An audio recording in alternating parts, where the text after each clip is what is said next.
Welcome back to the details. President Abdel Fattah al-Sisi gave his directives to give all the facilities to Egypt's future or Mustaqbal Mr. project in New Delta within the framework of the state's plan to expand the agricultural area and increase agricultural production. This came during the President's meeting with the Presidential Advisor for Urban Planning, Major General Amir Sayyid Ahmed, and the Executive Director of Egypt's Future Agency for Sustainable Development, Baha El-Ghannam. We have more details in the coming report. President Abdel Fattah al-Sisi held a meeting on Saturday with Presidential Advisor for Urban Planning, Major General Amir Sayyid Ahmed, and Executive Director of Egypt's Future Agency for Sustainable Development, Baha El-Ghannam, discussing the latest developments of Egypt's future project.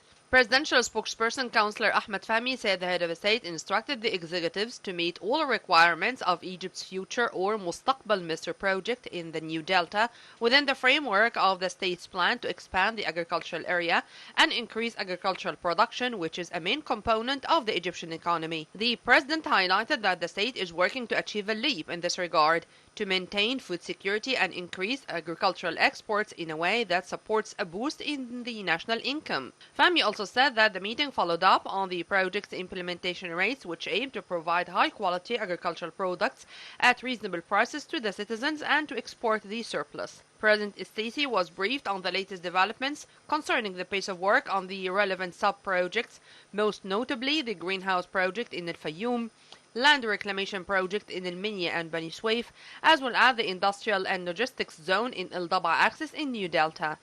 The meeting also tackled efforts exerted to apply the latest technologies in irrigation and land reclamation, as well as the establishment of silos for grain storage.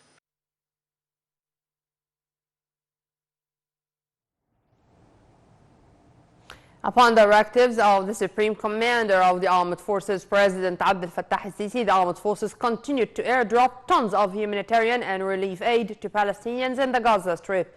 The move comes as Egypt has joined an international coalition to airdrop aid to the Strip after ground aid operation faced many obstacles from the Israeli occupation military, increasing the threat of famine on Palestinian civilians. Egypt also continued its efforts in coordination with international and regional partners to assess more aid to the Strip via its Rafah border crossing.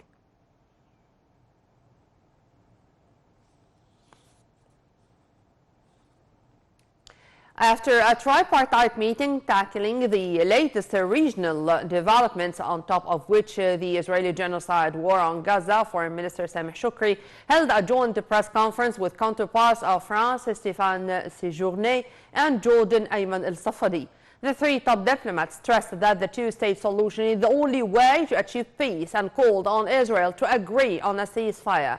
Shoukry stressed that the Gaza Strip cannot bear more destruction, violence, or humanitarian suffering, where the death toll of the Israeli genocide war exceeded 32,600 people, mostly women and children. For his part, Safadi reiterated that it's a must to witness a real, practical international action to stop the tragedy, to put sanctions on Israel, which continues to breach all international laws. Meanwhile, Séjourné described the situation in Gaza as catastrophic, stressing that 2.5 million people lack everything to live. The three top diplomats also renewed their country's full rejection of the Israeli planned offensive on Rafah, warned against its disastrous repercussions. Second